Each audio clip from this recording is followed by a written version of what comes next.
Hello guys, welcome to life and bytes. ഇന്ന് നമ്മൾ ചെയ്യുന്നത് ഒരു എയർ ഫ്രൈഡ് പനീറിന്റെ റെസിപ്പിയാണ്. നിങ്ങൾക്ക് ഇതൊരു സ്നാക്കോ സ്റ്റാർട്ടറോ ഒക്കെ ആയിട്ട് കഴിക്കാൻ പറ്റിയ ഒരു ഡിഷാണ്. അതുപോലെ തന്നെ വളരെ ചുരുങ്ങിയ സമയത്തിനുള്ളിൽ ഇത് ചെയ്തെടുക്കാനും പറ്റും.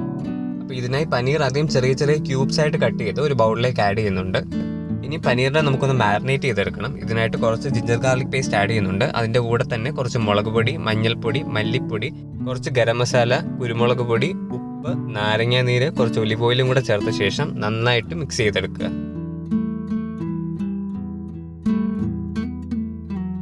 പനീറിലേക്ക് ഈ ഒരു മാരിനേഷൻ നന്നായി പിടിച്ച് കിട്ടാനായിട്ട് ഇതിനെ ഒരു 20 മിനിറ്റ്സ് റെസ്റ്റ് ചെയ്യാൻ വെക്കുക. 20 മിനിറ്റ്സിന് ശേഷം ഞാനിവിടെ 3 കളറിലുള്ള ക്യാപ്സിക്കം ഇതിലേക്ക് ആഡ് ചെയ്യുന്നുണ്ട്. എന്നിട്ട് നന്നായിട്ടൊന്ന് മിക്സ് ചെയ്തെടുക്കുക. നിങ്ങളുടെ എയർ ഫ്രയർ ബാസ്ക്കറ്റിലേക്ക് ഒരു പാർച്ച്മെന്റ് പേപ്പർ വെച്ചതിന് ശേഷം പനീർ ഇതിലേക്ക് ആഡ് ചെയ്ത് ഈവനായിട്ടൊന്ന് സ്പ്രെഡ് ചെയ്തെടുക്കുക. എയർ ഫ്രയറിൽ 180 ഡിഗ്രി സെൽഷ്യസിൽ 15 to 20 മിനിറ്റ്സ് ആണ് ഞാനിവിടെ ഇത് കുക്ക് ചെയ്തെടുത്തത്.